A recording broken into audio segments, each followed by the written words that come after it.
All right, so good afternoon, everybody. Recording is now on, so now anything that you type into the chat, we will be retained. So if you want to type your name in for attendance purposes, if you typed it in before, it's going to be erased, but if you type it in now, we will retain it so that we can know that you're here. Okay, so welcome everybody.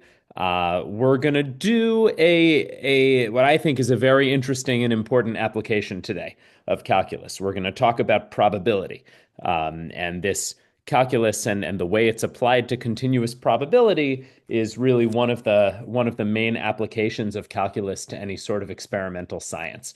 Okay, so we're going to be doing applications this week and next week also. Next week, we're going to do applications to what's called exponential growth and decay with differential equations. And today, we're doing applications to probability. So we'll get a payoff of some of this theoretical stuff we've been doing. So with these improper integrals and antiderivatives and everything like that, we'll get an actual payoff when it comes to probability.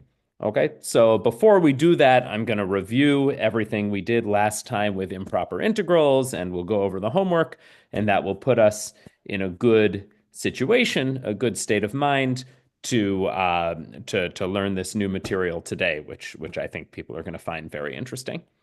Okay, so welcome again. Thanks as always for your attention. Reminder to type your name into the attendance box, and yeah, let's get started. Okay. So, oh, oops, this has two pages of the same. Wait. Okay, no. Somehow it got two pages of the same. Let me delete one of the pages. Okay, let's try this now. Okay. Okay. Okay. Hello, everybody. Okay, so I want to recall before we talked about the homeworks that we did these improper integrals last time. So if you remember what the improper integrals were, it was kind of like a regular integral, but one of our limits was infinity instead of just a standard number.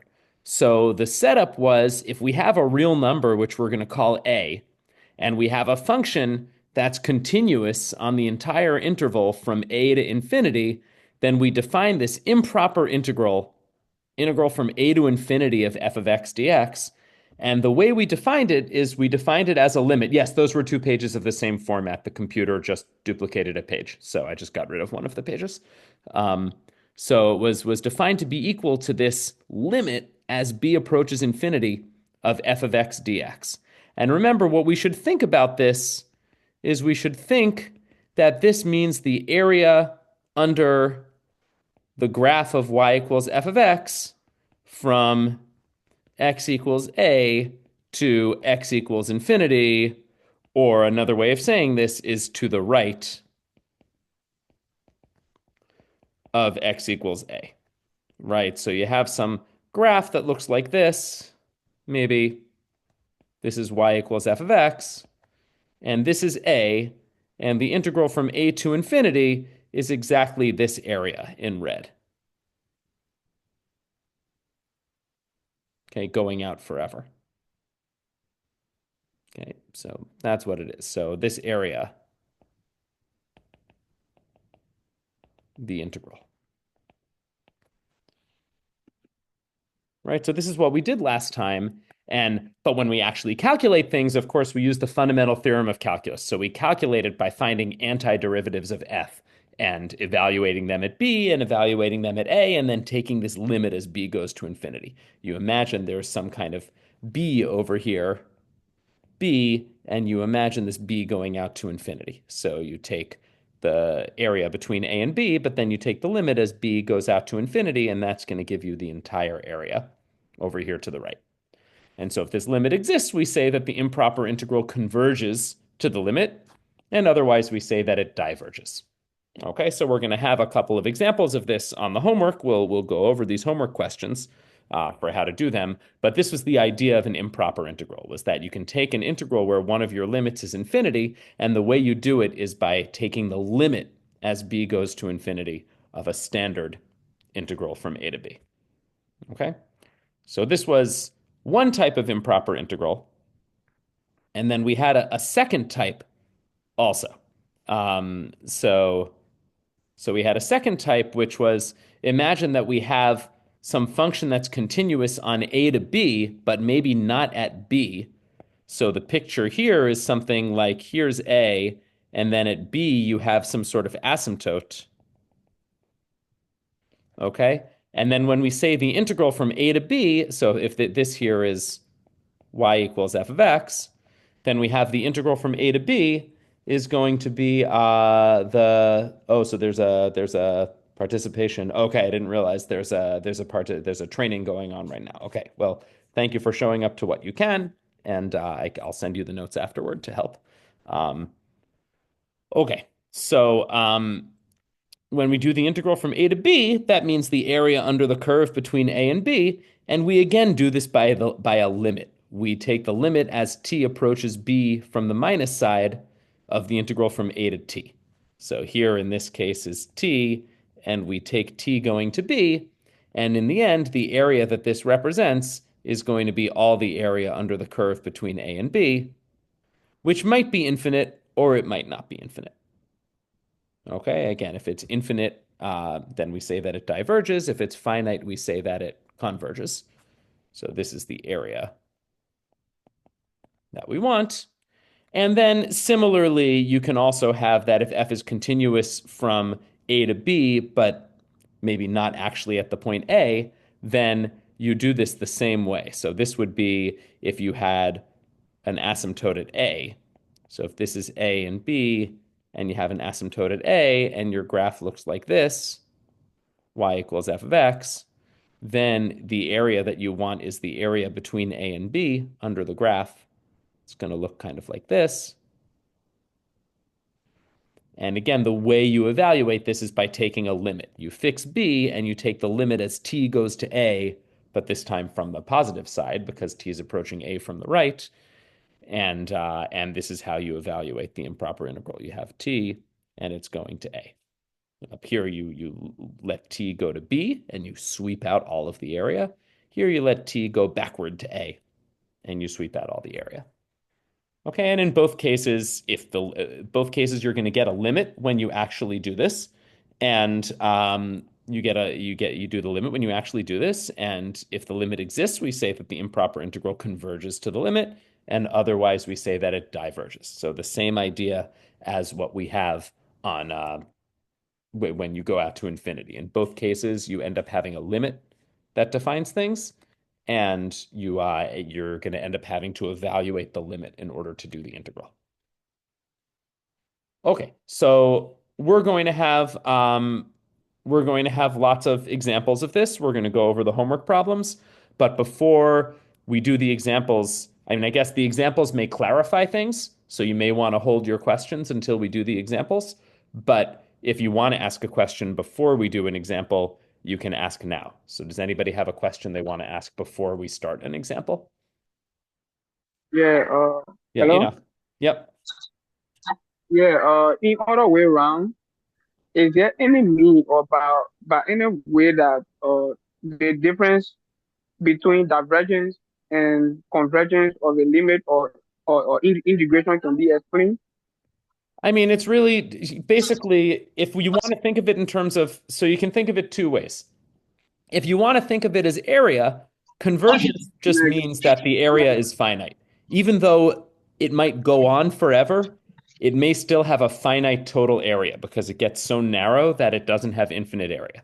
So geometrically, convergence just means the area is finite and divergence means the area is infinite. Same thing over here. Convergence means the area is finite, divergence means the area is infinite. Or you can think of it algebraically, where convergence and divergence means you evaluate this limit and you see whether the result is a finite real number or whether the result goes to infinity or oscillates or something and doesn't exist. Yeah, so I think of it as having two different ways of thinking. You can think of it geometrically, where you're talking about area, or you can think about it kind of algebraically and using calculus, where you end up evaluating a limit and you want to see whether this limit goes to infinity or whether it doesn't. So whichever way you prefer to think about it, either way is correct. Okay, okay, so it actually means, for example, if Hmm. I don't want, yeah, for example, if I will ask a question that I don't want to use geometric or analysis. I just want to explain to them based on my answer. For example, I solve a specific integration problem or converting it to limit, like the example you just gave here, and I have to solve. The answer gave me where value A or Mhm. B, where A is clear number. It means that the problem is actually converting. But if the answer ends in infinity, it means I actually diverges. Right, exactly. Okay, sure. Yeah. Right. Other questions?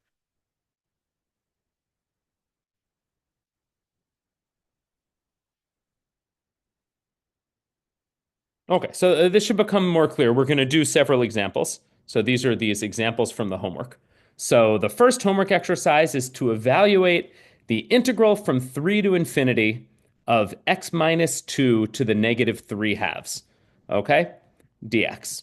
So this is going to be an improper integral because we go out to infinity. Note that this function is continuous everywhere between 3 and infinity, right? It's discontinuous at x equals 2 because you have 0 raised to a negative exponent, but x equals 2 is not in the interval. So this thing, let's just observe, this is continuous on the entire interval from 3 to infinity. So this is what we call the type 1 improper integral. Okay? So the way I'm going to put a little bit of aside work here, but the main work is we have to use this formula. Remember, when we say the integral from 3 to infinity of x minus 2 to the minus 3 halves dx, this by definition means the limit. Sorry, I need to mute everybody. Yeah, Sorry. This by definition means the limit as b goes to infinity of the integral from 3 to b of x minus 2 to the negative 3 halves dx. Okay? yeah, that over. Yes, enough. Yes. Yeah, what if you just want to leave it short and just call the answer like you say it's just minus two or the square root s minus two. Um, yeah, we need to be a little. Yes, okay. This is going to work. But I want to go through this slowly for people who aren't so familiar with the chain rule. Okay? So we know how to do x. Okay, so you're saying for x to the 3 minus 3 halves, we know how to find an antiderivative of this because it uses the power rule, right? An antiderivative of this, we can use the power rule. We get x to the minus 1 half, and then we multiply by 1 over minus 1 half, right? Or another way of saying that is negative 2 times x to the minus 1 half. Okay? So that's how you find an antiderivative of x to the minus 3 halves. So can you guess how would you find an antiderivative of almost the same thing, but instead of an x here, we have an x minus 2. So what would we guess the antiderivative is? Okay, so I see Enoch has written. So minus 2 over square root of x minus 2. Yeah. So this is going to be correct. But let me try to explain it slowly because some people are not so familiar with this. Um, if you've got x, generally, if you have x in an antiderivative formula, you can always replace it with x plus or minus some constant, and it's not going to change. So we would maybe guess that an antiderivative is, well, we just kind of do the same power rule over here, right? We take x minus 2 and we raise it to the negative 1 half and we multiply by 1 over negative 1 half. It would just be using the power rule again. And if we want to simplify, this would be negative 2 times x minus 2 to the negative 1 half. Or if we want to simplify that even more, that would be negative 2 divided by the square root of x minus 2, right? Now, maybe we should check. Actually, maybe I want to put this all in the aside. Okay. So let me write this over here. So let me guess that an antiderivative is 1 over negative 1 half times x minus 2 to the negative 1 half And that would be negative 2 times x minus 2 to the negative 1 half. Again, I could say plus c, but for definite integrals, it doesn't really matter. Or another way of doing that would be negative 2 divided by square root of x minus 2. So let's check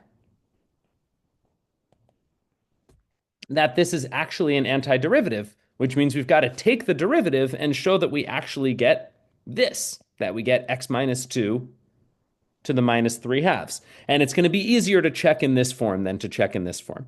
So let me just go check in this form. So we have a minus 2. That's just a constant being multiplied by something. So if we take the derivative, we're going to have still a minus 2. That's going to come down. And now we've got x minus 2 to the minus 1 half.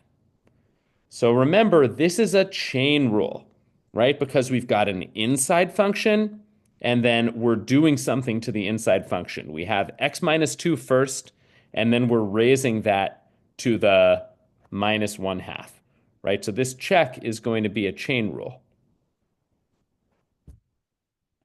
And remember how we do the chain rule. We take the derivative as if this thing was just x, but we just keep whatever it is in the final answer. So normally, if we're going to take the derivative of this, we would just use the power rule. We bring down the minus 1 half, and then we give it a minus 3 half, right? Okay, you could use the quotient rule also, although probably I'm not going to do that because it's, I think, a little less intuitive. So here, what would we get? We get 2 times minus 1 half times x minus 2 to the minus 3 halves. And then remember the chain rule, you also have to take the derivative of what's on the inside here. Right? You also got to take the derivative of what's on the inside here. And what's on the inside here is just x minus 2. So we know the derivative of x minus 2 is just 1. So we end up getting an extra 1. And then what we see is that the minus 2 and the minus 1 half cancel. And the 1, of course, cancels. It's just a 1. And so what we're left with is x minus 2 to the minus 3 halves, which is exactly what we want. Okay, so this is good. Okay, so what's the moral of the story? The moral of the story, so there's a general technique of this called U substitution, which I don't think I'm going to talk about really at all this semester. But for something simple like this, you see if you have something you're trying to find an antiderivative for, and it's got some complicated expression in here, but if this were an x, you'd know the answer because you could use the power rule. Then basically, whatever the answer is for x, if instead you have x minus 2 or x plus 5 or x minus 6, anything with x plus or minus a constant, the answer that you end up getting is the same answer. Okay? So just like the antiderivative of x to the minus 3 halves would be 2x to the minus 1, negative 2x to the minus 1 half, the antiderivative of x minus 2 to the minus 3 halves is going to be negative 2 times x minus 2 to the negative 1 half. Okay, so this is the form that we're going to use the antiderivative in. We basically just do it as if it were an x, and then you can replace the x with an x minus 2. Okay, because when we check it, everything is fine. It all works the same way, and the derivative of x minus 2 is just 1. So this extra thing that we get from the chain rule, this extra 1 over here, is just not important. It's just a 1. It doesn't change the answer. Okay?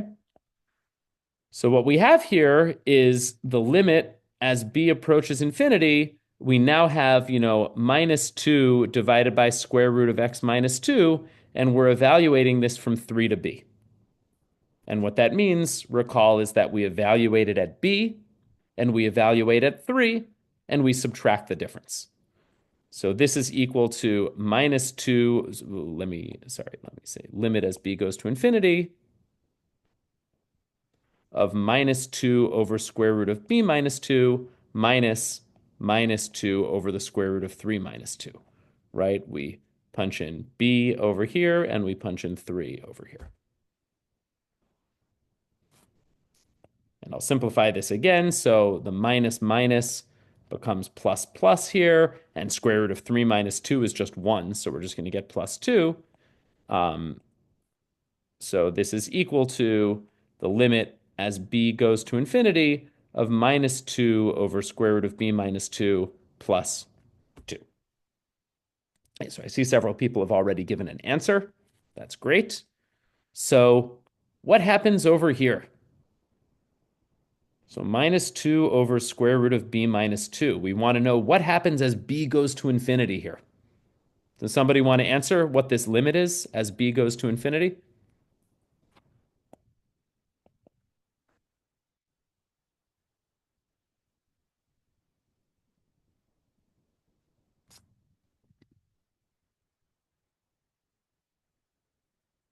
Uh, Hello, yes. Enoch, yes?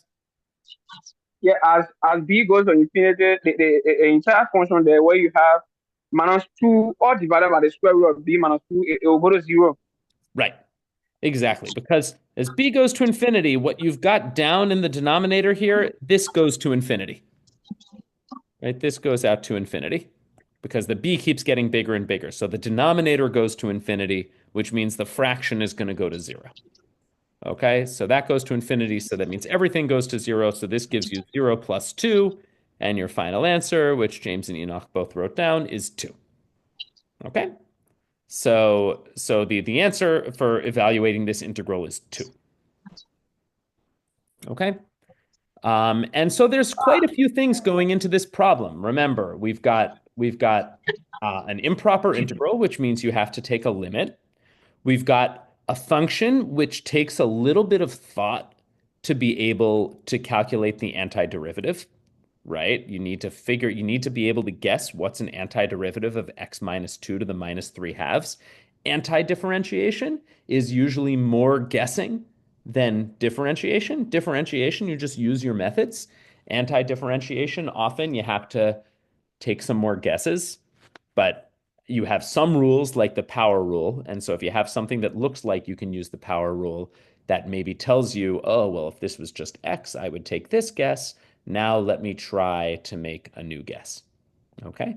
And if this is the guess for x, then replacing this with x minus 2 is probably the right guess for x minus 2. And we checked that guess. So once we figured out the antiderivative, then it was a question of going ahead and evaluating this limit. All right. Any questions here?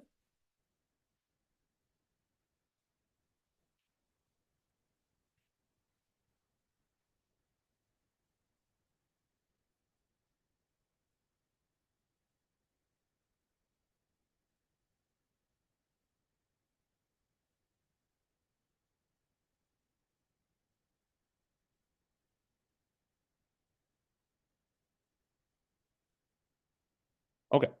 All right. So let's do the next practice exercise. So this is another one, homework exercise 2. We want to evaluate the integral from 0 to 5 of x plus 3 divided by x dx. And so, by the way, we should notice that this is discontinuous at x equals 0, right? X plus 3 over x this is only continuous on 0 to 5, right? Because you've got an x in the denominator, which means it's going to be discontinuous at 0, right? So, sorry, so it's only going to be continuous. It will be continuous at 5, but not at 0. Okay? So this is one of these that we call the type 2 improper integral. And so the question is, can you find an antiderivative of x plus 3 divided by x? Just looking at that, that might be hard.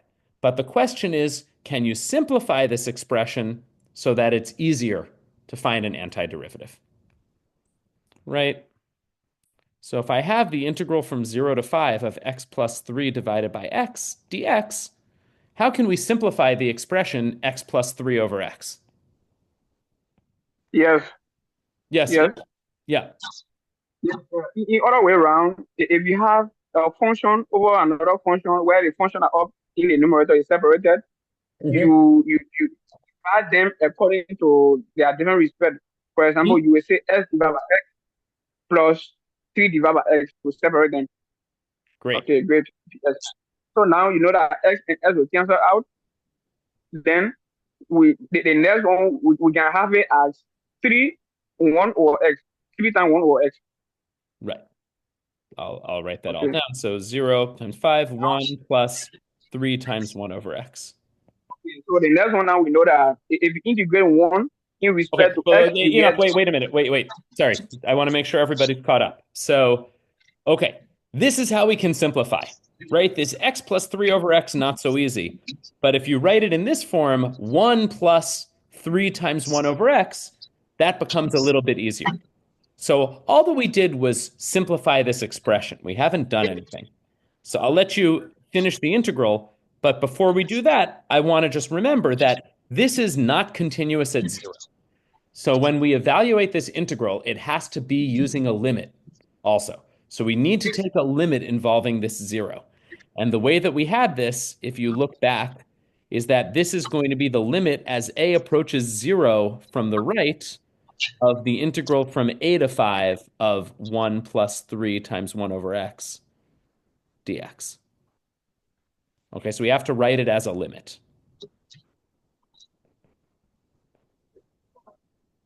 Okay, so yeah, it turns out that it will be divergent, right? So we have to remember how to do the antiderivative. Okay, so Enoch, you can continue. So how do we take the antiderivative here? the other way around. For example, if we don't want to involve limit in this, Mhm, we can also separate them. The integral one mhm. from 0 to 5, and the integral of 3 times 1 over x, from the same 0 to 5. And we Right. know that You can if do we them integrate separately. one, okay, we got to separate it. And if we integrate 3 times 1 over x, we will have 3 ln x. Okay, and the one gives us what? I'm just going to do it all together, but we still do them separately, right? So the 3 times 1 over x, remember the antiderivative of 1 over x is ln of x. So the 3 times 1 over x gives us 3 ln of x. And what does the 1 give us? Yeah, so it just be x. Right. Antiderivative of 1 is x. That's an easy formula. That's one that we know. So we have this, from, and we're from going 8 from to a to 5. Okay. All right. So let's punch everything in. So the limit as a goes to 0 plus. So this would give us 5 plus 3 times ln of 5 minus a plus 3 times ln of a. Right? This is what happens when we do 5, and this is what happens when we do a. Okay? Well, the limit as a goes to 0 of a is just 0. So that's easy, right? So this becomes, we can write it So as, I'll give you yeah, one, I'll let you finish in 1 second. So 5 plus 3 times ln of 5 minus 0, and then minus, okay, we have this 3 ln of a still. And so we need to know what happens here. So you want to continue? So what happens with ln of a as a goes to 0 from the positive side?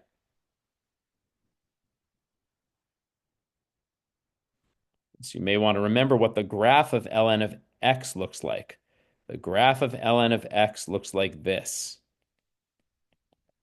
Okay, and it has an asymptote here at 0. So this is a good graph to remember. This is what the graph of natural logarithm looks like. This is actually what the graph of every logarithm looks like to a base that's at least 1. So what yeah, so happens as x goes to 0 here? Yep. we can also can I also say saying at that? Can I say it Hmm. or it's infinity? Yeah, infinity or minus infinity, right? I mean, it doesn't really make much of a Hello? difference. Yes, hello, Enoch? You hear me? Yep. Yeah, you, in and out. I'm getting you Yeah, sometimes and then not. yeah, yes. I'm saying can I conclusively say that it is at infinity or Yeah, infinity. That's right. is Yeah. okay, great. Because we're looking as a goes to 0 from the positive end. So really, it's really minus infinity, right? Because as a is going to 0 here, the graph is going down toward minus infinity, right? So this really goes to minus infinity. But then we have, minus infinity. So that's going to go to plus infinity. But regardless, we've got a bunch of finite numbers here and then one term that's infinity. So what we see is that this goes to minus infinity, so this diverges. Yeah, that's okay. right? And in the end, the limit actually goes to infinity. So that's telling us that under this graph, um, there's going to be infinite area. Okay, it's going to be infinite area under the graph between 0 and 5. Okay, so the limit that you need to evaluate actually diverges. That makes the area infinite. And just to review, what did we do here? We took a more complicated form that's not easy to integrate. We simplified it into two pieces that we do know how to integrate. We know that the antiderivative of 1 is x. We know that the antiderivative of 1 over x is ln of x. And we know that multiplying by a constant, the 3 just keeps the 3 along for the ride. Okay, so we have that this integral of 1 over x is ln of x. It's really ln of absolute value of x, but it doesn't matter because everything's positive here. And so you actually get this as your answer. And then when you punch in your limits, you end up having to take a limit, and you need to know how the limit of ln looks like. That this limit is going to go to infinity by looking at the graph of ln of x. Okay. Questions over here?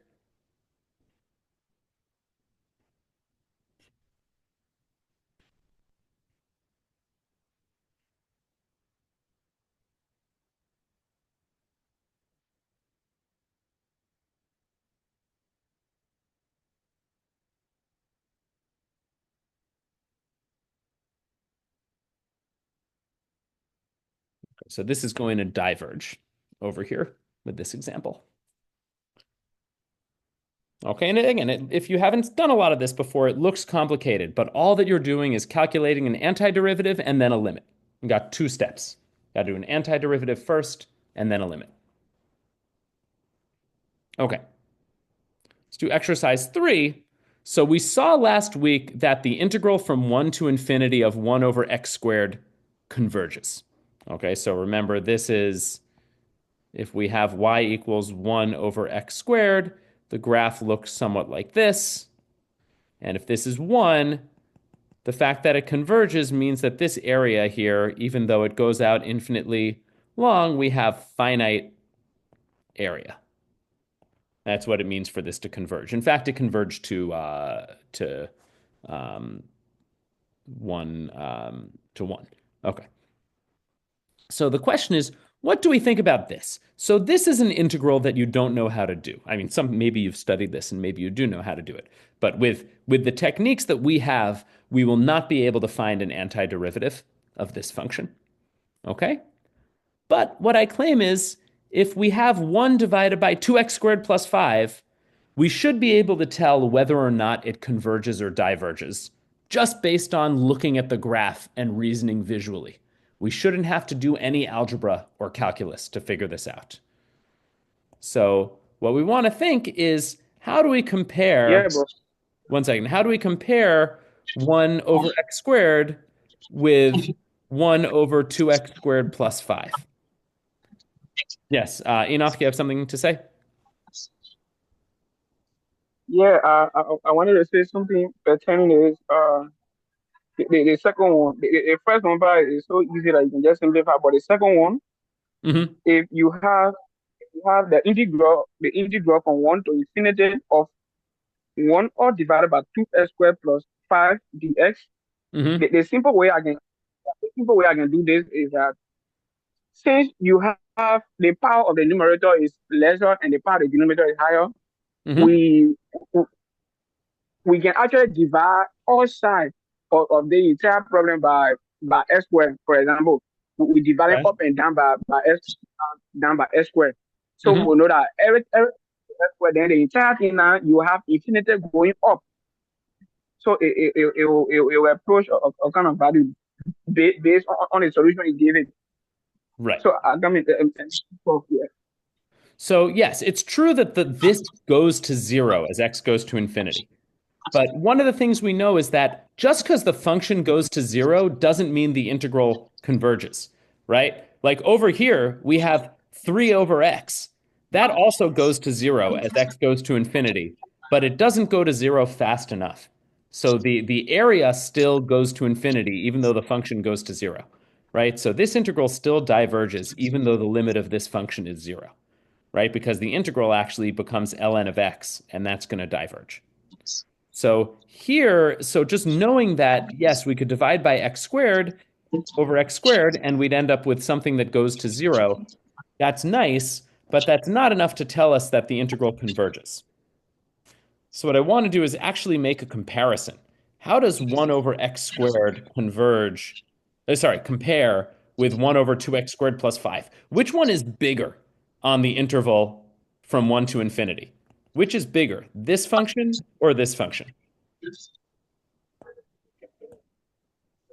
Yes. Yeah. Hello? Hello, yeah. Hello, boss. You hear me? Yes, I'm getting you. Yeah, the one that will actually be bigger for me, I prefer the next one. The one over the one over 2x squared plus 5, I prefer it will be bigger. Because here, because this one, let's just say in comparison, it has two conditions. Hmm. Probably the first one, I can say the two of them will be equal Hmm. because infinity is infinity into this one, it will still be infinity. But when it comes to infinity value, the next one on the right will be a little bit higher than the first one, just the one for s squared. So let's be a little careful, right? This denominator here, the 2x squared plus 5, is bigger than the x squared, but we're taking reciprocals, Yes. right? So the one with the bigger denominator will actually be smaller, right? Because this one has bigger denominator, which means So, as a fraction, it's smaller, right? So the way the inequality works is this way, right? The 1 over x squared, at least when x is between 1 and infinity, the 1 over x squared is bigger than 1 over 2x squared plus 5. And so what that means is if you draw yeah, this graph, that was, yes, yeah,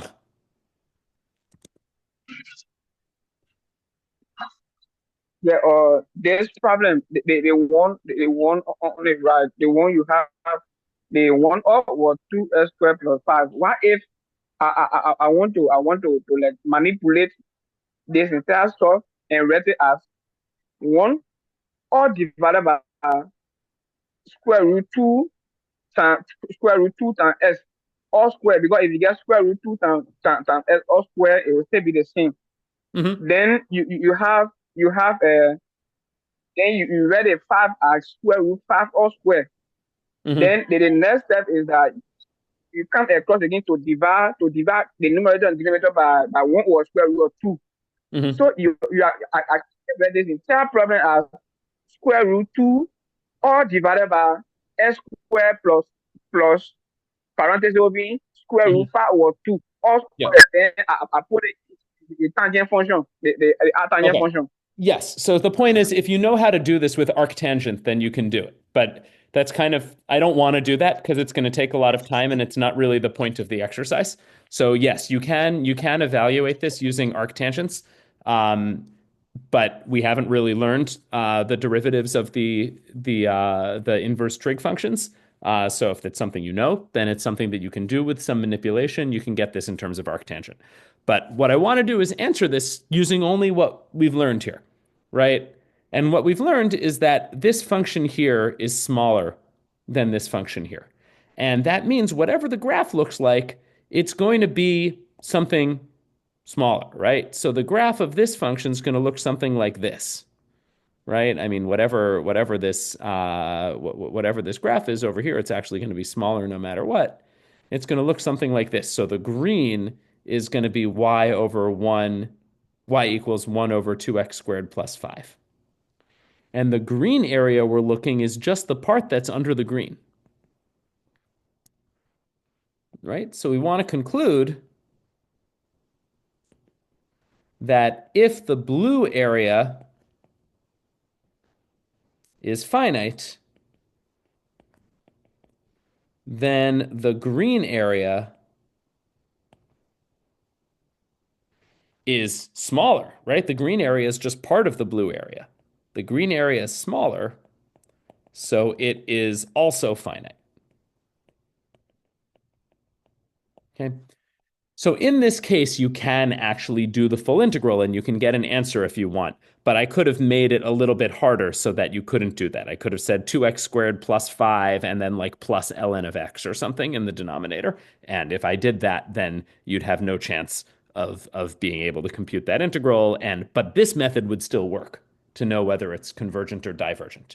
The idea is if you have an integral that you know that it converges, and then you integrate something smaller, then that also has to converge, right? Because you can just draw the picture and see that if the blue area is finite, then the green area is also finite because it's just a smaller area here, because it's the area under a function that's lower, right? So this just it's part of the blue area. So if the blue area is finite, then the green area also has to be finite. Okay, great. So you shared in the chat room. Um, okay, I didn't see in the chat room. Um, Okay, yeah, you can share it in the chat room if you want. That's fine. You can simplify it and send it to the WhatsApp group. Okay, but I don't want it to take 10 minutes to do that because somehow, I mean, 80% of the people here don't know the arctangent formula for antiderivatives, and I think it's not going to be completely helpful for those. So for the 20% who do, you can simplify it and put it in the chat room. Okay.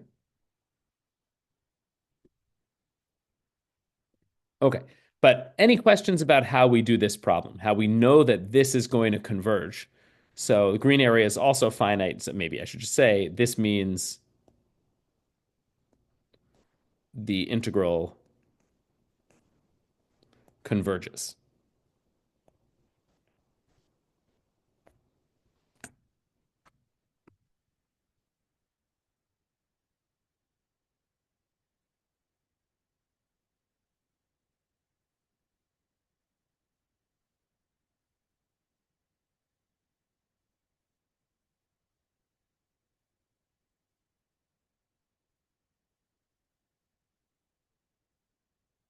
Okay. Any questions? Okay. So sometimes you can reason into these things without actually doing any computation, right? The only computation we really needed here was that 1 over x squared is bigger than 1 over 2x squared plus 5. That gives us this computation here. Okay. Okay. So hopefully we've, you know, refamiliarized ourselves with these improper integrals because they're going to be somewhat important in what we talk about today. Okay, so the next few slides, we're just going to be talking about some ideas. There's not going to be any computations. Okay, so the next slide is, so let's recall what discrete probability means. So discrete probability is probably something you're familiar with. So it's the study of what's called discrete random variables. That means events that can take finitely many outcomes with certain probabilities. So this could be something like flipping a coin or rolling a die or picking a card, something like this.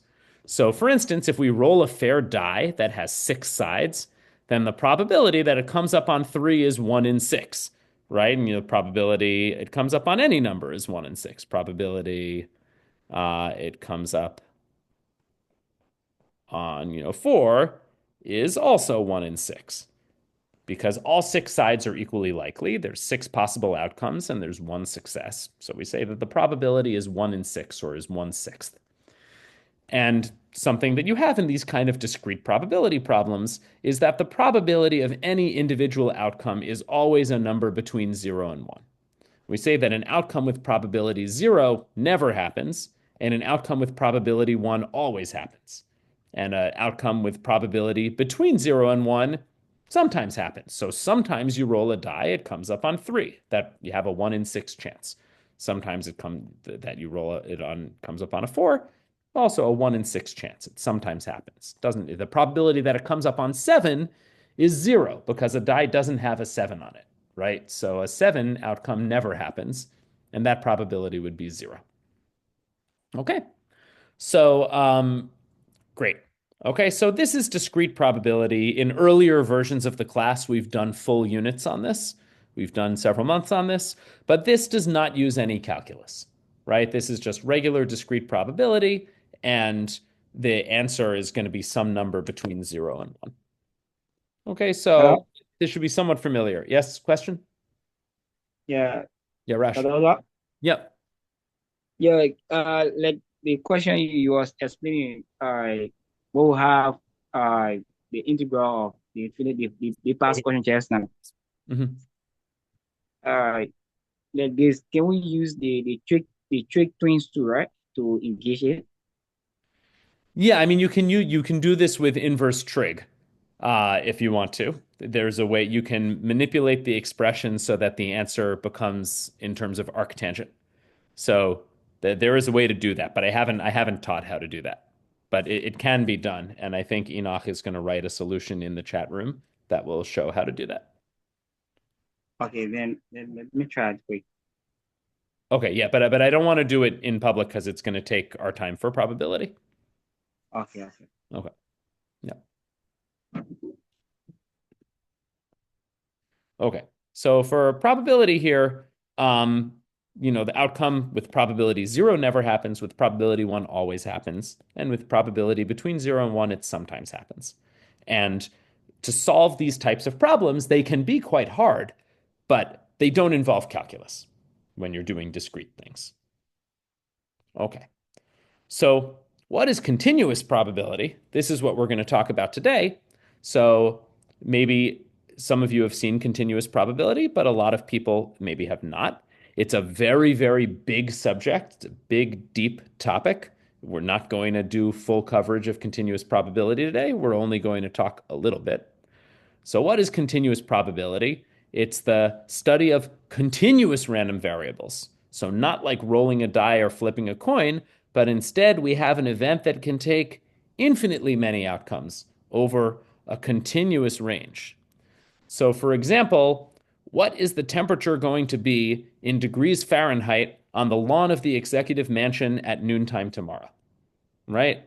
This is a continuous random variable because there aren't just finitely many choices. If we think of the temperature as a real number, it could vary continuously over a range, right? I mean, even between 84 and 85 degrees, there's a whole range of possibilities. You could have 84.1 or 84.11 or 84.2357 or 84.66666666. There's infinitely many choices, all in some small range, right? You don't just have a few discrete possibilities. You have a whole continuous range of possible temperatures. Okay? So these possible temperatures yield a continuous range, and the probability of any outcome occurring is essentially zero, of any individual outcome. So the probability that the temperature on the lawn will be exactly 84 degrees at noon tomorrow is zero. Because temperatures are never exactly 84 degrees. Even if it's close to 84, it might be 84.001 or 83.996, something like that. To have an actual real number where the temperature is exactly that number, essentially it can't happen. Okay, because there's always going to be some imprecision. You're never going to get a temperature that's exactly 84 degrees. So the probability of any individual outcome is zero. Okay, that's how this works when you have these continuous variables. You don't have all individual outcomes or have probability zero. Okay, so you could just say, all right, we throw up our hands. That's the study of continuous probability. Probability of everything is zero. There's nothing that we can say. But this is not how life works. So, in fact, you can say things, but you have to ask a different question. So, here, the question we're asking is what is the probability that the temperature will be exactly 84 degrees?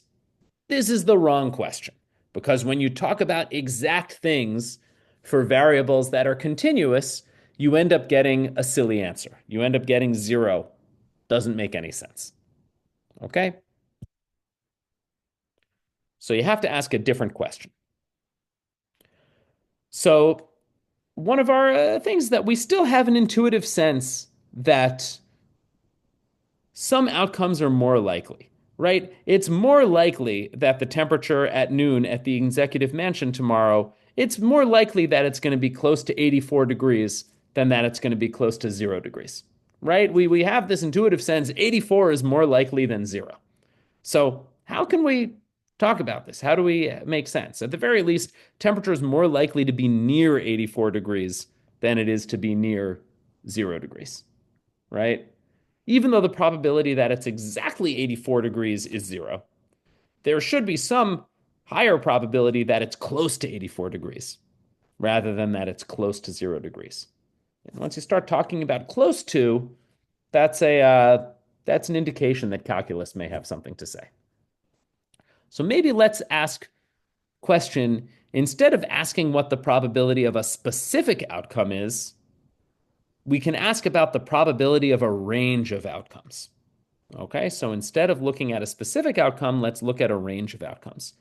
So for instance, we can ask the question, what is the probability that the temperature will be between 80 degrees and 90 degrees, right?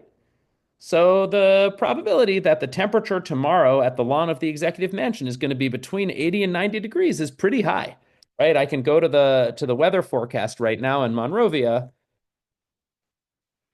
Weather forecast right now. Oh no, that's Monrovia, California. So Monrovia, Liberia, the weather forecast says tomorrow the high temperature is 88 degrees and the low is 79. So that means that at noontime, the chance that the probability that the temperature is going to be between 80 and 90 degrees is very, very high, right? It's almost certain that that's true. Okay, so this is going to be a high probability, probably close to one, something like 99%, 0.99. Okay? And if we instead ask, what's the probability that the temperature is going to be between 0 degrees and 10 degrees? The chances is like, no, there's never been a reading below 10 degrees in Monrovia in all of recorded history, right? So the probability that the temperature will be between 0 and 10 degrees is going to be very low. That's going to be close to zero. Okay, it's going to be 0.0000000, maybe a 1. Some extremely freak thing could happen. Somebody could blow up a nuclear bomb somewhere and that completely changes the temperature in the ecosystem and there's some freeze everywhere. And maybe in that incredibly unlikely story, there's, the temperature drops below 10 degrees. But realistically, we know that's not going to happen. Okay? So we get a low probability here, close to zero. Whereas here, for between 80 and 90 degrees, we get a high probability. So this is the correct question. So when you talk about continuous things, you don't ask about the probability of a specific outcome, like rolling a 3 on a die. Instead, you ask about the probability of a range of outcomes. What's the probability that the temperature is between 80 and 90? What's the probability that the temperature is between 0 and 10?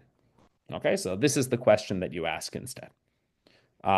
And mathematically, the way we analyze this is by using what's called probability density functions. So I need to ask, by the way, because I got conflicting reports when I looked this up. In Liberia, do you mostly use degrees Celsius or degrees Fahrenheit in day-to-day life? Yeah, we use degrees Celsius. Okay, so for day-to-day life, so I shouldn't be talking about 84 degrees. I should be talking about 30 degrees, 28, 30 degrees in general. Yeah. Okay, so I was wrong. I thought Celsius was used for science, but in most everyday life, people use Fahrenheit. But I guess I'm wrong on this. Okay, so for the next examples, I'll use Celsius. So these temperatures are, of course, in Fahrenheit. The temperature will not be between 80 and 90 degrees Celsius. In that case, everybody will be dead. So we'll keep it. That's what this meant Fahrenheit. But for future examples, okay, we use both degrees. Okay. So I wasn't sure because there's very few countries that use Fahrenheit at all. There's the United States, and then I think Belize and Palau, and maybe the Bahamas. And I thought maybe Liberia, but I guess Liberia mostly uses Celsius. So I was wrong on that. And everywhere else uses only Celsius. Okay. Um, Great. Okay, so I'll switch to Celsius next. Okay, so what's a probability density function? Okay, so I'm going to give a definition. So a probability density function, sometimes abbreviate to PDF, it's a function on the real numbers and it has to have two properties. Okay, so the first property is that all the values have to be at least zero. So it takes only positive or zero values. And the second property is this interesting calculus property that says the integral from minus infinity to infinity of f of x dx is equal to 1. So we've got a minus infinity and an infinity. This is what's called a doubly improper integral. Another way of phrasing it is that we can say that the limit as a goes to infinity of the integral from minus a to a of f of x dx is equal to 1. So I'll talk about on the next page what the intuition for this is. But so a probability density function is a function that has these two properties. Okay. So both degrees are used. Okay. So I'll keep it in Fahrenheit then. Okay. So it's got to be positive everywhere, and it has to have this integral from minus infinity to infinity is equal to 1. Okay. And algebraically, this is what it means, but this may not make so much sense if it's the first time you've seen this. What makes more sense is going to be to draw a picture. What does it mean when we say the integral from minus infinity to infinity of f of x dx is equal to 1? So on the next page, I'll write it. What is the intuition? The intuition is that the total area under the curve y equals f of x should be equal to 1. So if this is x and this is y, let's say that we have a curve that looks like this. Maybe you've seen this before. This is called the bell curve. So when we take the integral from minus infinity to infinity, if this is our probability density function, y equals f of x, then what this is saying is that this total area is the total area under the curve between minus infinity and infinity. Okay? And this should be telling us that the total area should be equal to 1. We should think of this as given we have some random variable that could take on any real value. And so the total area is 1. That means that the probability that it takes on any value at all is going to be 1. So the total area under the curve is 1. And then the idea is, let's say that we have two values, a and b. So let's say that I have an a here and a b here. And we look at this area, the area between a and b. So this area, which is, right, the integral from a to b of f of x dx, that's the area under the curve between a and b, this area should be equal to the probability that x, which is your random variable, whatever that is, it could be weather, it could be something else, that x takes on a value between a and b. Okay, so now we somehow we see why the probability density functions have to have these two properties. They've got to be positive, right? Because the probabilities are positive. Probabilities are not negative, right? So you want the probability that x takes on a value between two numbers to always be positive or at least 0, right? You don't want to get negative answers, anything like that. And then what does it mean? Well, if the total area is 1, that's basically saying like x can be any real number. The probability that it's some real number is 1. And then if I look at a little range here, if I look between a and b, this area represents the probability that it's between a and b. And if I move a and b further apart from each other, that gives me like a bigger range.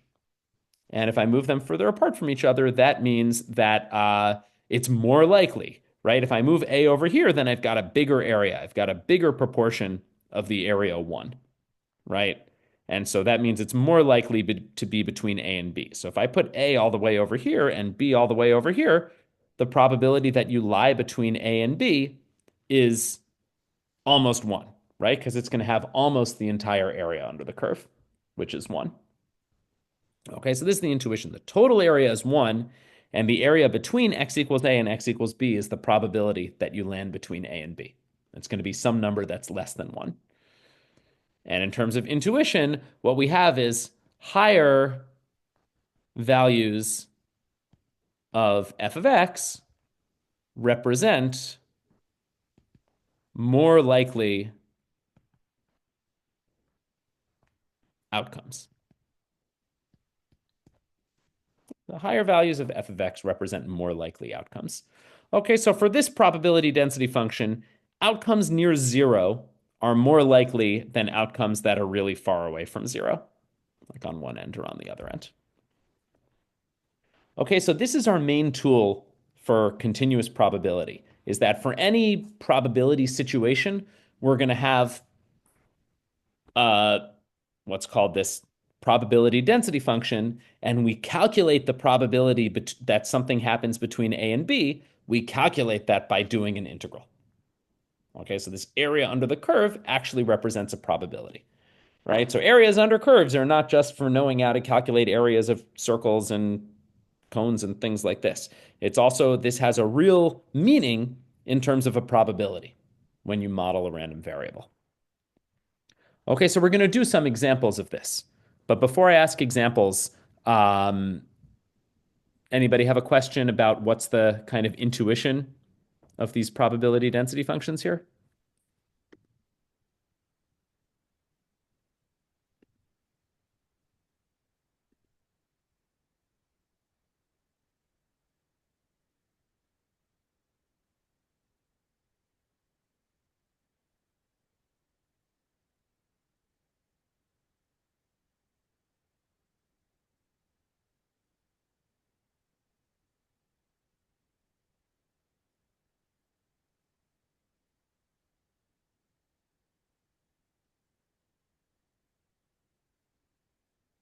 Okay.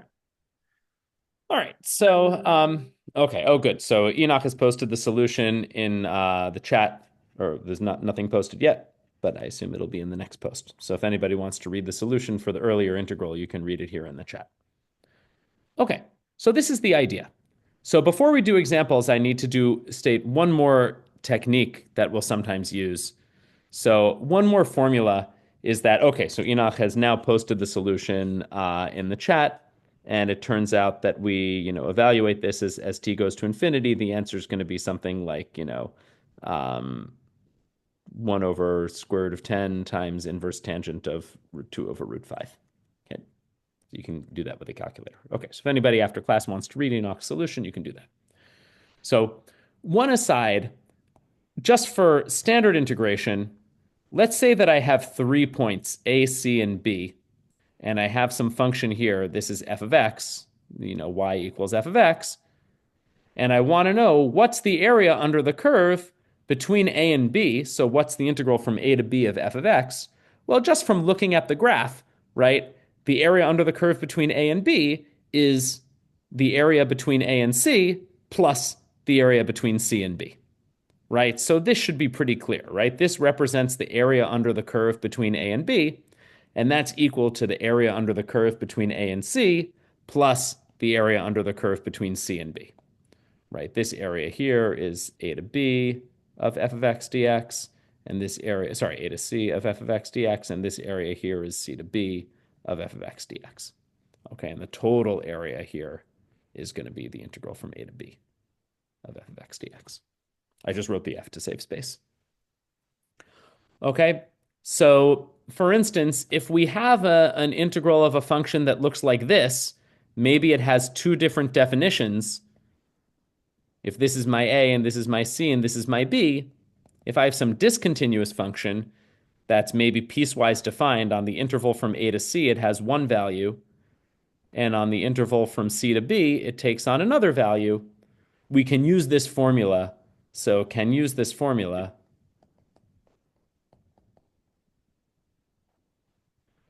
to evaluate the integral from a to b of f of x dx by breaking it into pieces. Okay, we first evaluate the integral from a to c, and then we evaluate the integral from c to b, and then we add them together. Because we're just calculating a total area, so we can get that area by doing one piece and doing the other piece and adding them together. Okay, and it turns out with these probability density functions, they're often given as piecewise defined functions. Yes, the additive property of the integral, exactly, James. So they're often given as piecewise functions, so we might need to do the integral in pieces.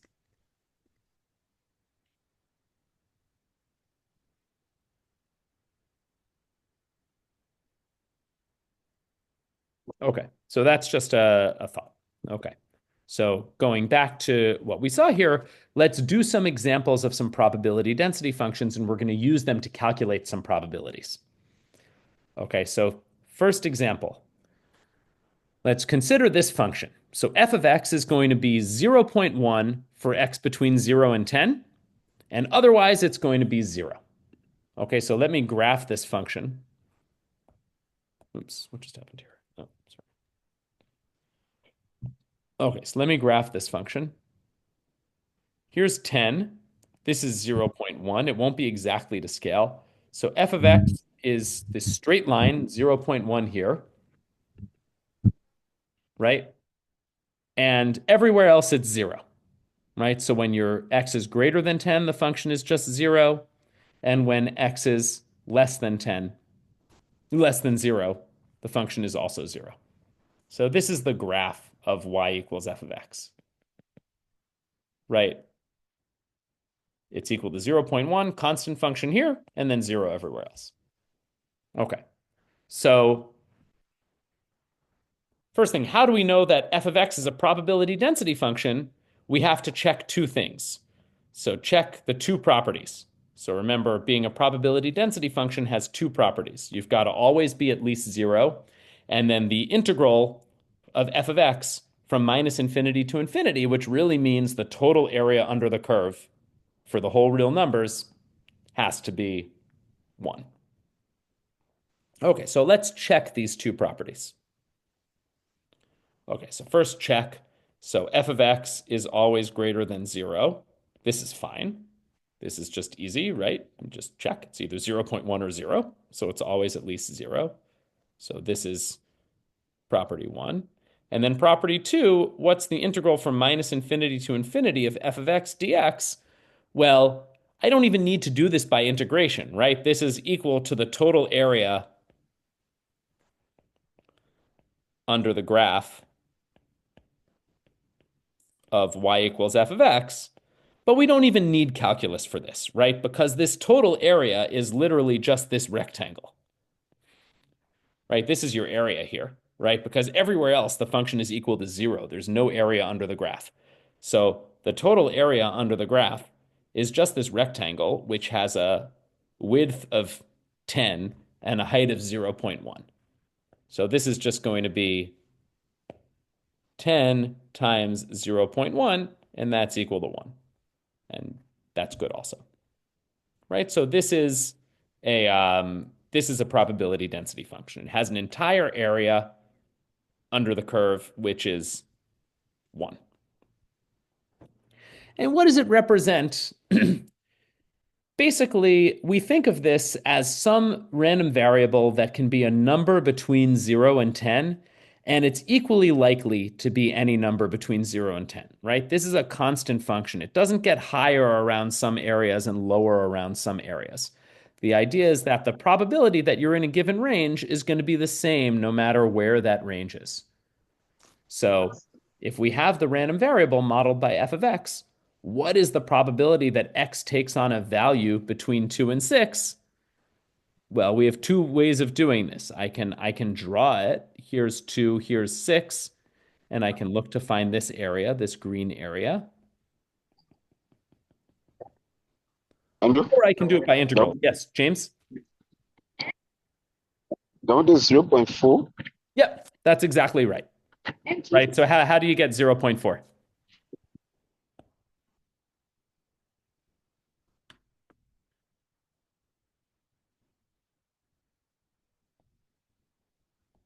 How do you get 0.4?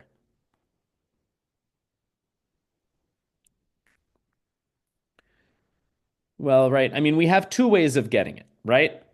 The first way is we can just look at the green area that Yeah, represents hello? probability. Yes, Enoch?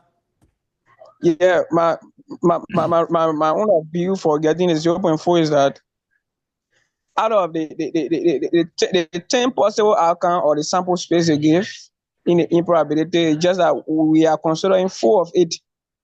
But The four remember, the there's yeah, not yeah. 10 possible outcomes. There's infinitely many possible outcomes. X Oh, doesn't okay. have to be an integer. X can be any real number between 0 and 10. So we can't do it in terms of possible outcomes. Oh, okay, okay. right? So we have to remember that the probability is the area under the curve between your values, between 2 and 6. So we can calculate this area in two different ways, right? One way is just this is a rectangle. So we know how to calculate the area, right? So the rectangle is just the base times the height. We know the base is 4, the height is 0.1. So the probabilities can be 4 times 0.1, and that's 0.4. I mean, that's fine. That works. Or we can do this as an integral, right? The probability could also be the integral from 2 to 6 of our function, which between 2 and 6 is just 0.1. So it's just 0.1, sorry, not x, just literally 0.1 dx. And we know the integral of a constant is just 0.1x evaluated from 2 to 6, right? The integral of 0.1 is just 0.1x. That's the antiderivative. You multiply by x. That's how you do the power rule. And this gives you 0.1 times 6 minus 0.1 times 2. And this also gives you 0.4. So it gives you the same answer, right? So you can use Yeah, calculus. You can always take, yes, Ina? yeah. In this case, we can also consider that because we have a rule in probability that says that every sample space a range between 0 and 1. Where in other condition, if we have the condition or the event to be close or very very close to 0, it means that the event is not possible to happen. And if we have the event being very close to 1 or it is 1, it means that the event is actually to happen. But Mm-hmm. for example, yeah, let's consider a Lulu da or tossing a coin. For example, if you toss a da or single die, we expect to have 6 outcome. And Mm-hmm. out of the six outcome, if you were asked for prime number, even number, odd number, or any number that greater than 6, for example, they ask you what is the probability of getting 7. You know that it does not really exist because 7 does not appear on a Lulu die, so it will be 0. But in other way around, if I also ask you what is the probability of getting 1, you know Mm-hmm. that even on a little that 1 appear on a dot just a single time. So you are taking the 1 or 6. Mm-hmm. But now in this case, if you were asked how many times or what is the probability of getting 6, you know it will be the same one. But for getting the entire number, for getting the entire 6 value, 6 outcome, it will be the same 6 or 6. So it's 1. So it was just based on the same rule that I was saying, because if you see the area on here, the entire area here, which was bound at first from 0 to 10. Now you are considering special portion of that area, which is from 2 to 6. You are just considering from 2 to 6. So now what I was saying is that the single logic is that at first you are from 0 to 1, but now you are restricted from 2 to 6. From 2 to 6, we know that it's just 4 units. And Mm-hmm. a 4 out of the 4 total area. So just in case, if you do the same 4 over 10, or the same 0.4. Yep, that's right. I mean, and what the probability setup does in this continuous probability, when you can't talk about any one single event, right? In discrete probability, you have laws about single events. But in continuous probability, you always have to talk about ranges. And so the total area is always going to be 1. That's the point of these probability density functions. The total area is always 1. And so that means the area that you want is always going to be the correct proportion of the total area. So if this area is 0.4, it is 40% of the total area. So now in this case, we had a very simple probability density function. We had uniform, this is sometimes called a uniform random variable. It's uniform between 0 and 10, meaning it's a constant. And so since it's a constant, the proportion of the area is just the same as the proportion of the width. 2 to 6 is a proportion, zero point 0.4, of the width from 0 to 10. And that means the area here is also 0.4 of the area between 0 and 10.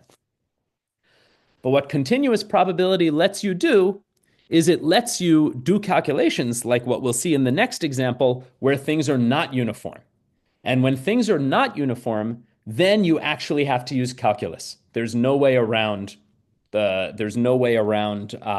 trying to use regular probability rules. It turns out you'll have to use calculus. So this example, we didn't need calculus. It worked just by using logic. 2 to 6 is a range of size 4, whereas the total range is size 10. So the probability is 4 in 10. That worked because this is uniform.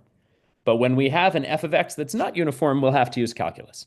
Okay, so I want to start off with the easier example like this, where we can use our probability intuition. But then the next examples, we're not going to be able to do that. So before I move on to the next example, any question on how this one works? So this is meant to be simple and to remind you of regular probability. But next, the next example we're going to do is going to be less simple. Okay. Actually, give me 1 minute. I'll be right back. More water.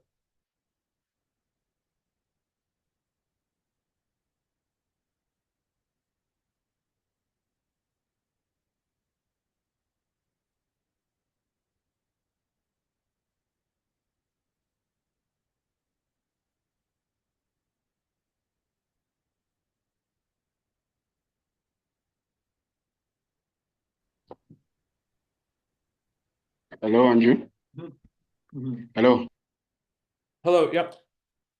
Mm-hmm. Yeah, James. Question?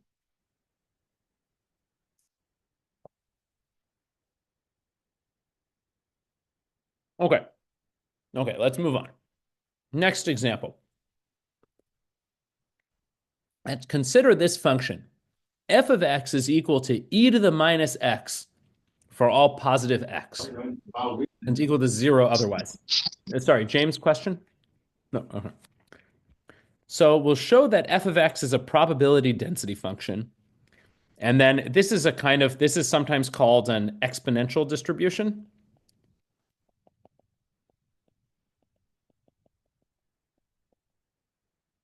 Okay. And it says that the question is if x models the lifetime of oh, sorry, I shouldn't say f of x. If f of x models the lifetime of a light bulb in years, what is the likelihood that the light bulb lasts longer than 4 years? So let me first draw the picture. So the function e to the negative x looks something like this. This is y equals e to the minus x. Okay? And then we have 0 whenever x is less than 0. Okay? And so what do we need to check? Well, first of all, f of x is certainly always at least 0. That's fine, right? Because e to the minus x is always positive, and then 0 is at least 0. So this is always greater than 0. And then we need to check that this is a probability density function, which means we got to check the total area under the curve. Now, the total area under the curve, well, to the left of 0, this function is just 0. So there's no area at all. But the total area is thus the integral from 0 to infinity of e to the minus x dx, which is the limit as b goes to infinity of the integral from 0 to b of e to the minus x dx. So now last time we computed an antiderivative of e to the minus x. We computed that it was minus e to the minus x. So this is equal to minus e to the minus x. This is a computation we did last time. This is an antiderivative of e to the minus x. So I'm just going to recall it from last time.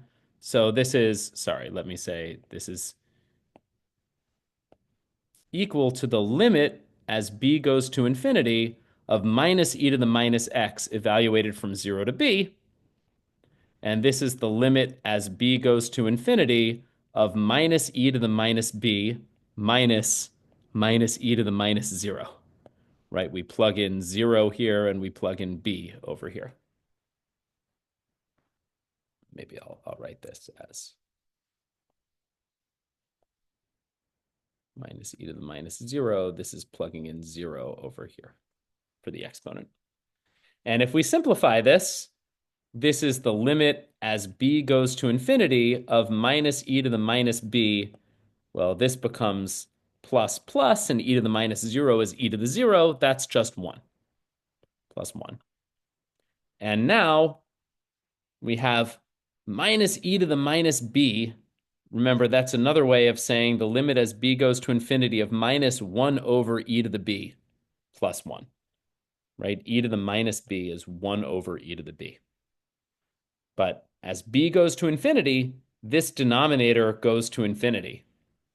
The denominator here goes to infinity, which means the entire fraction goes to 0. So that means that this limit is equal to 1. So that's good. So we have this integral, which I think we did last time, but it's good to do it again. And so this entire area here is equal to 1. And so that tells us that this is a probability density function, right? The entire area is equal to 1. And what we see is that this is not uniform, right? We think of this kind of thing as modeling a light bulb. It's likely to burn out soon when you buy it. And then as time goes on and on and on, it's much, much, much less likely to last that long. So it's very unlikely that the lifetime of this light bulb is going to be 10 years or 20 years or something. It's much more likely that the lifetime will be somewhere around here. And then it gets less likely the longer that it lasts. So the question here is, so we check that this is a probability density function. The total area is 1. Now we want to know, what is the likelihood that the light bulb lasts longer than 4 years? What's the probability? So if this is 4 over here, the likelihood that it lasts longer than 4 years is this whole area to the right of 4. Right? So this is the area. So this area is the probability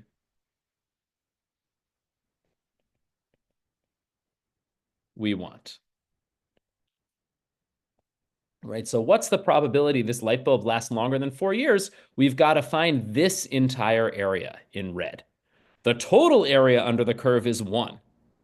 But what we want is what's the chance that it will last longer than 4 years? And so that's this area in red. Does this idea make sense? Any questions? We'll do the computation, but before that, I want to know if the idea is okay.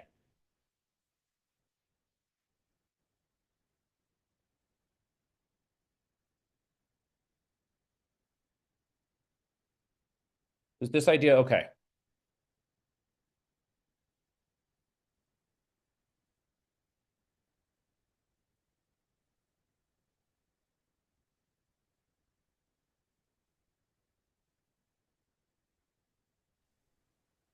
Mm-hmm.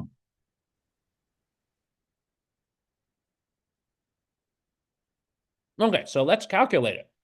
We want to know what's this area between 4 and infinity. So the way we do that is we have to take the integral from 4 to infinity of this function. So let me write this down on a new page. So we need to calculate the integral from 4 to infinity of e to the minus x dx. So we've already seen this is the limit as b goes to infinity of 4 to b of e to the minus x dx, which is equal to the limit as b goes to infinity. Well, we already know how to do the antiderivative. It's minus e to the minus x, evaluated from 4 to b. This is basically the same computation we did last time, but just with a 4 instead of a 0. So this is the limit as b goes to infinity of minus e to the minus b minus e to the minus 4. Right? We're just punching in a b over here and a 4 over here. And remember, we've already seen this e to the minus b as b goes to infinity. This is going to go to 0. And so what this is going to give us is negative e to the minus 4, or in other words, e to the minus 4 let me write down what's e to the minus 4. E to the minus 4 on a calculator is e to the minus 4 is about 0.0498. 0.0498. Okay, so, or about 5%. That's right. Wait, no, this looks wrong. E to the 4, hold on. My calculator did this wrong. Sorry, this is not correct. This is not correct. E to the 4 is about 55. So e to the minus 4. E to the minus 4 is, okay, sorry. This is about 0.018. So, or about 1.8%. Okay. So the answer here is about 1.8%.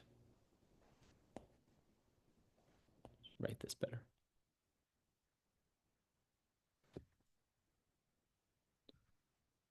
Okay, so the way we calculated that area is about 0.018, and that means it's 1.8% of the total area, which is 1.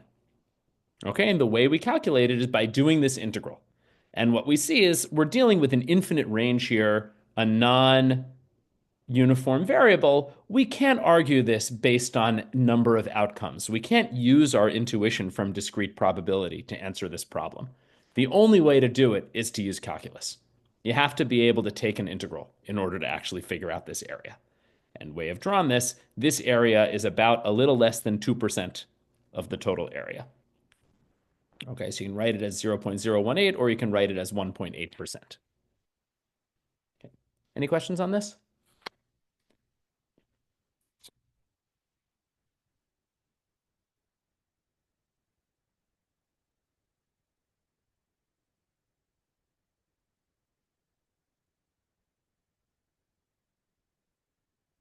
Okay, so right, we just remember the probability is an area, and you calculate it by doing an integral.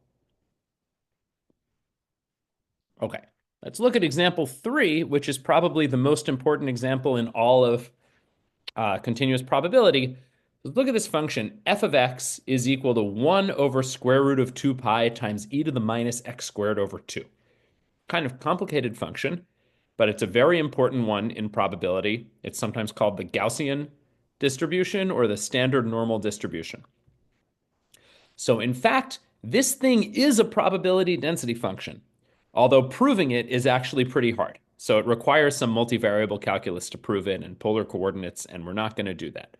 But it is a fact that the integral from minus infinity to infinity of 1 over square root of 2 pi times e to the minus x squared over 2 dx is equal to 1.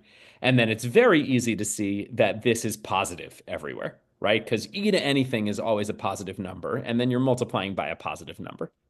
So this is a probability density function. Okay? And so actually integrating this using an antiderivative is very hard to do. Okay?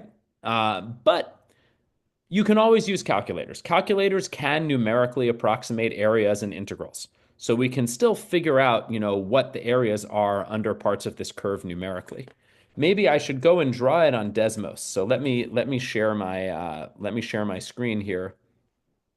So let's say that I do this share on Desmos.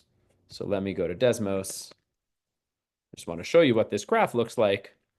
So if I do y equals 1 divided by 2 pi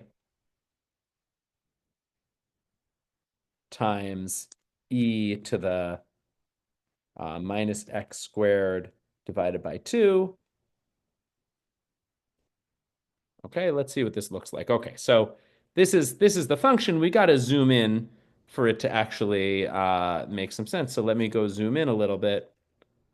So what this looks like is what's called a bell curve. Okay, this is a fairly wide bell curve just based on how this is drawn. But we see it takes a peak at 0, and then it goes down, and it goes down towards 0 at the endpoints. If you go off to infinity or back down to negative infinity, that it's going to 0 in both directions. Let me zoom out. Yeah, so if I could rescale the axes, which I unfortunately don't know how to do right now. Um, let me just see if I can rescale the axes. Let's try. Let me try to rescale the axis. Let's say that the y-axis goes from only minus only 0 to 1. Okay, that's a little bit nicer. Okay, I changed the scale, and now we have the bell curve looks a little bit nicer. Okay, so we see it kind of has a peak right here at 0, and then it goes down towards 0 in both directions. It's symmetric, right? Because you've got an x squared. So it's an even function, right? You plug in -2, that's the same as plugging in 2. And so it's a fact, although I'm not going to prove it, that the total area under this curve is equal to 1. And this seems a little plausible, right? I mean, if you look at this entire box is 0.2, so it looks like this amount of area here is probably about 0.1. Oh, you know what? Sorry, I did this wrong. Sorry, this needs to, this is supposed to be square root of 2 pi. Sorry, I wrote this down wrong. Okay, there we are. This looks much better. Okay, sorry. It's divided by square root of 2 pi, right? So we've got this is 0.2 and this is 0.2, and this looks like it's a little more than 0.1, and this looks like it's a little more than 0.1. So you've got about 0.6 something of the area over here, and then you've got a little bit more over here. Seems plausible that the total area is going to be 1. Okay, that's not a proof, but it's a reality check that that's not a crazy statement.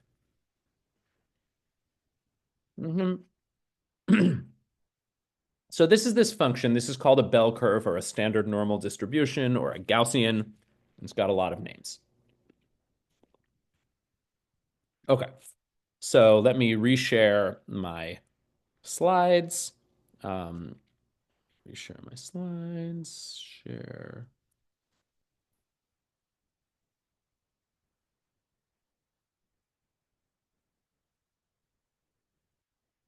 Okay. Okay. Okay, so let's reshare the slides, okay? So we can still approximate some of these areas numerically. So I'm actually going to skip this part. So we could graph and analyze the function f of x equals 1 over square root of 2 pi times e to the minus x squared over 2. I did this on Desmos. But I'll give an exercise. Show that it has a local maximum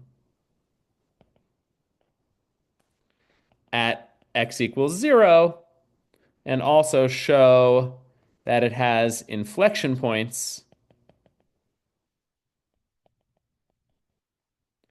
at x equals, I want to say plus or minus 1. I think that's, no, it's not quite plus or minus 1. Let me remind myself what the answer is here.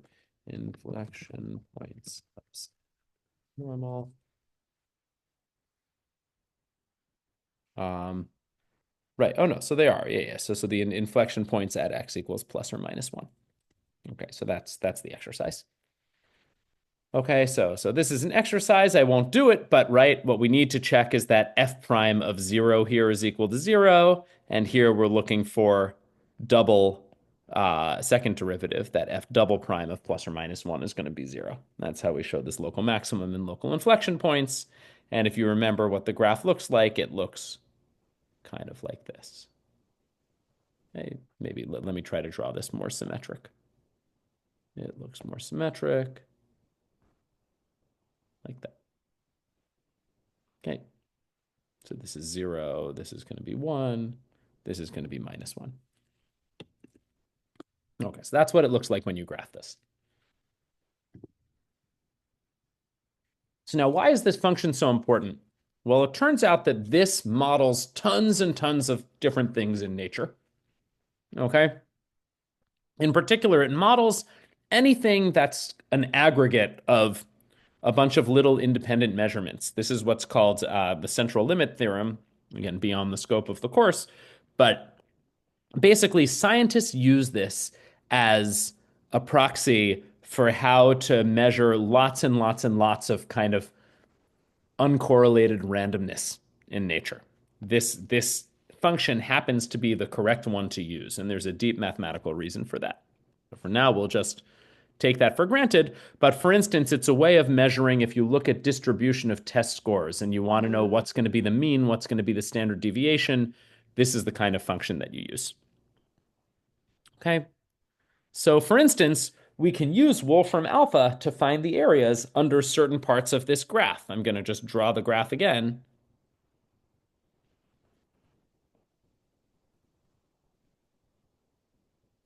Okay, I'm just going to draw this graph again. This is y equals f of x. Let me do 1.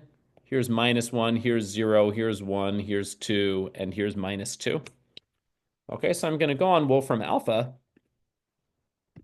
Let's show what we've got. So let me go to wolframalpha.com. And so now I can just write this down. I can say, let's say we want to know what's the area between minus 1 and 1. I can say integral from minus 1 to 1 of 1 divided by square root of 2 pi times e to the minus x squared over 2 dx. And I think it'll know that. Yeah, okay. So it gives you an answer. It gives you an answer here. It's about 0.682. It's about 68%. And furthermore, it even shows you what it looks like. This is what it looks like when you take the area under the curve from minus 1 to 1 of this thing. So what that tells you is that the area between minus 1 and 1 is about 68%. What if we do the same thing, but we do from minus 2 to 2? That gives you about 95%, 95.5%. And what happens if we do from minus 3 to 3? That gives you something very high, about 99.7%. So I'll label that. Let me go back to the main screen. Let me go back to the main screen here. Let me go back to the main screen here. So let me zoom, share again.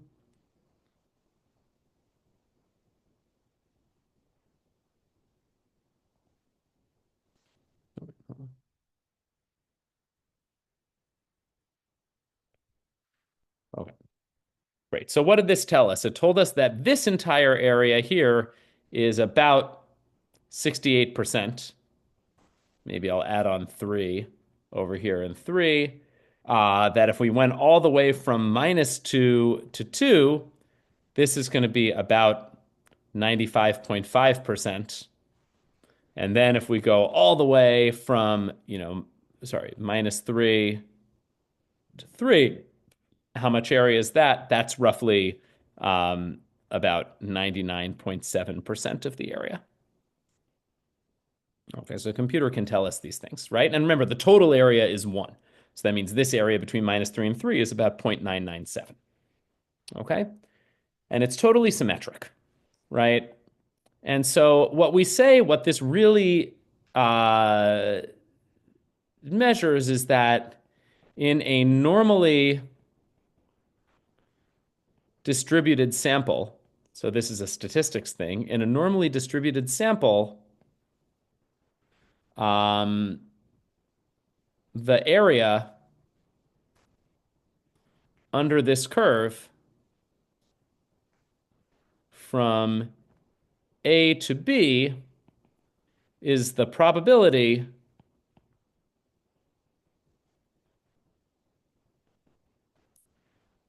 that a measurement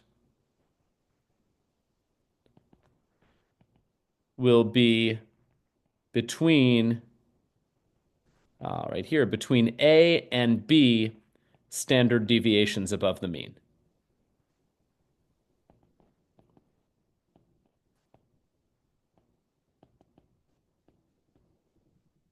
Right? So in statistics last year, we calculated means and standard deviations. But let's say that you have some big population. You're studying, I don't know, how long the legs are of a given frog. something like this.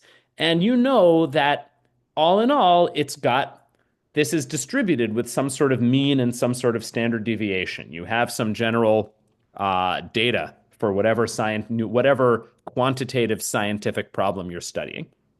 And then you have a new frog and you want to know what are the odds that the measurements for that frog are going to lie between one standard deviation below the mean and one standard deviation above the mean.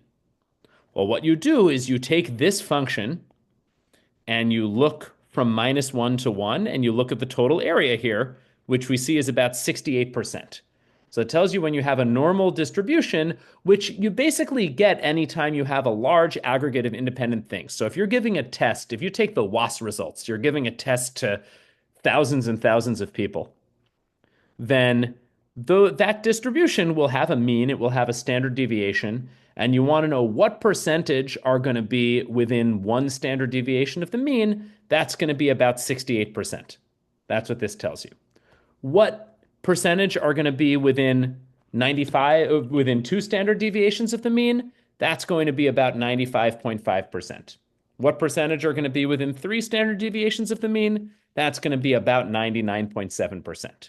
Now, these numbers aren't always exact because these distributions aren't always exactly a normal distribution. But usually when you have large sample sizes, these distributions become pretty close to a normal distribution. So this particular probability density function, which is called the bell curve or the Gaussian or the normal distribution, tends to model lots and lots of different things in science. And it tells you what are the chance of being within a certain number of standard deviations of the mean. That's one of the reasons it's so important in statistics. So what are the chances of being between 1 standard deviation above the mean and 2 standard deviations above the mean? Well, it's whatever this area is. You can calculate that on Wolfram alpha, but that's going to tell you, this area is going to tell you the chance of being between 1 standard deviation above the mean and 2 standard deviations above the mean. It's going to act, you can calculate it from this. It's going to be half of the difference of 95.5 and 68. So it's going to be about 18.75, about 18.75% here, for instance. Okay. So this is another one of these probabilities. So the lesson to take away is in continuous probability, you have to have a probability density function. And then the probability that you land in a given range is given by integrating from one end of the range to the other end of the range, your probability density function. That tells you the area, and in continuous probability, areas mean probabilities. And this is different from what you have in the discrete case where you're counting events and counting possibilities and counting successes. You just can't count in continuous probability anymore because everything's continuous. There's nothing to count. So you have to replace the idea of counting with the idea of area. And that's what integration lets you do. And in particular, if you have something going out to infinity, that's what improper integration lets you do. And so that's why we need to know improper integrals to be able to do this kind of probability. Okay, so I think that's enough for today. There's some homework exercises. So the first one is I give you a probability density function. It's given by 30x squared times 1 minus x squared from 0 to 1 and 0 otherwise. And I'm saying if this represents, so this is a PDF. You don't have to check this. I'll tell you this is a PDF.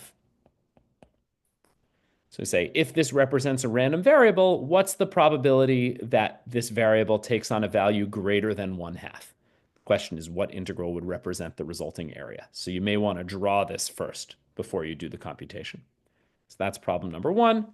Problem number 2 is, let's say we have this function. So g of x is going to be cx squared between 0 and 2, and it's going to be 0 otherwise. So the question is, what value of c will make f a probability density function? Right? Meaning you want this integral to come out to 1, you're going to need to solve for c to figure out what value does that. And then problem 3 is, suppose we use this g of x from question 2, what is the probability that x lies between 1 and 2? Right? It has some probability of lying between 0 and 2. It's always going to lie between 0 and 2 because it has probability 0 otherwise. And so the question is, what is the probability that you lie between 1 and 2? Okay. So we'll go back over these questions next time. I'll send them out, of course, with the notes.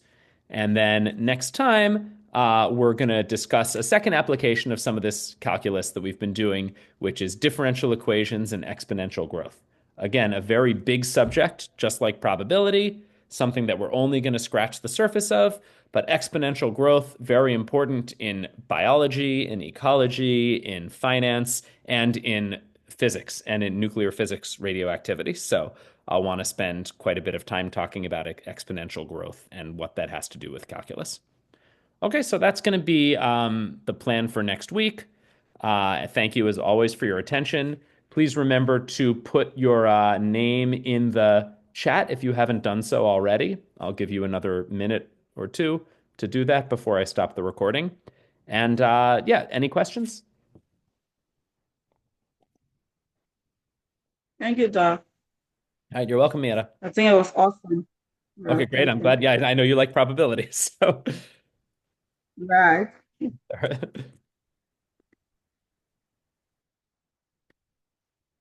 In our English terminology, so it's Mhm. quite impressive to treating it in mathematics. Yeah. Yes. No, thank you. No, mathematics is a language, right? Just like English. It's all about language. Yeah. Okay. Yeah. Great. Thank you. Any other questions?